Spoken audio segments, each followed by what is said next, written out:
So far this year, there has been a record of at least 230 strikes in the United States, according to data from the Cornell University School of Industrial and Labor Relations. And the number of walkouts could grow. Flight attendants for American Airlines voted to authorize a strike. And the United Auto Workers and the big three automakers have less than 2 weeks to get a new deal in place. But according to the New York Times, a strike seems likely. In the entertainment industry, members of the Writers Guild and the Screen Actors Guild have been walking the picket line for months, demanding stronger job protections and fair wages. Joining me now, actor and activist Wilson Cruz. He was also recently named board chair of the Gay, Lesbian, and Straight Education Network. Wilson, as always, thank you very much for coming to the Sunday show. You've been on the picket lines in Hollywood. What are the key demands? Well, first of all, I want to say thank you so much for having me here today. And I want to also say how incredibly united we are as a union at this moment. I am so inspired and empowered by all of the people who are showing up at these picket lines. And, you know, the demands are this industry has changed. You know, we've gone from a time where there were 4 major networks and some cable networks to a time when most people are seeing their content on these streaming services.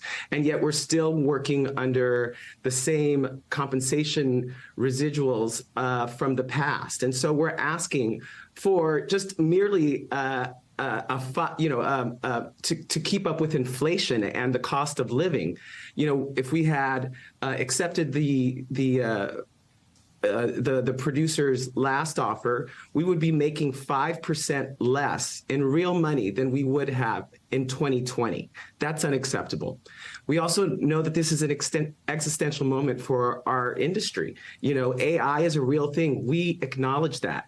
But you cannot tell people that you're going to pay them 1 day's work and scan their body and then use that image in perpetuity.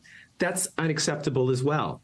You know, I think about, you know, I'm here in Atlanta at DragonCon, which is an amazing convention here. It's huge. And all weekend, I have been listening to people who have been inspired and comforted by the work that we do. You know, I agree with John F. Kennedy, who said he was certain that when centuries of dust covered our cities, it would be our what we have given to the human spirit that will be remembered.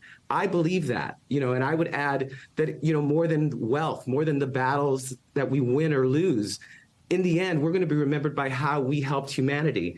And I think about how during the height of the pandemic, so many of us went back to work in an industry that we work closely in, you know, hand in hand with other people, and trusted that these COVID protocols were going to protect us. And yet we showed up because we knew that content was going to be important for people to survive the day, to get through this very challenging moment throughout the world. And this content is one of the greatest imports that we have around the world. And these companies are making billions of dollars on it, and yet are not willing to share that revenue with the people who actually create the art.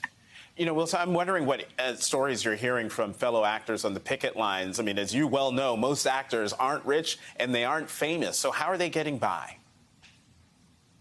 Well, you know, I also want to remind people that in our union, the way that we get health insurance is through how much we make every year. And a lot of people depend on their residuals to make the minimum in order to qualify for health insurance. So a lot of people have already been struggling to make the minimum based on the money that they're making on these new streaming services. So, you know, that's a struggle for people. Some people aren't making enough money to provide for their families, to pay their rent.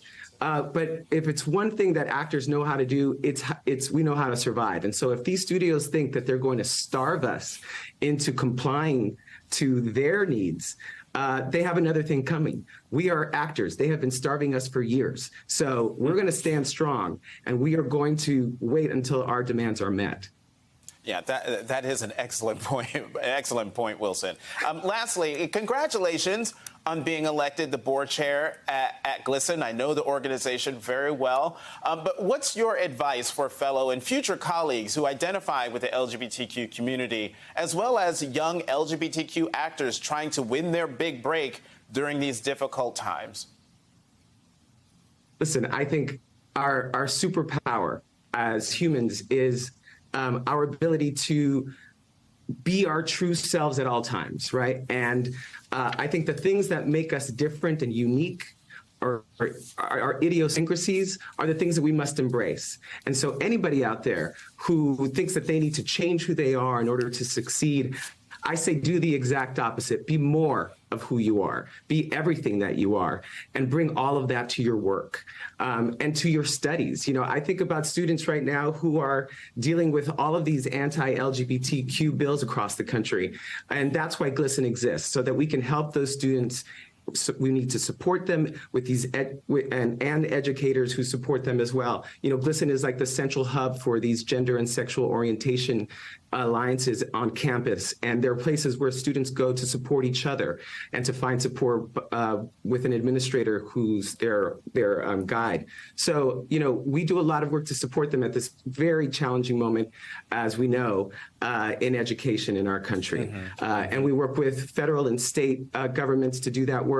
And we want to make sure that there's comprehensive policies and studies in history about people just like us. So people need to see themselves as they truly are.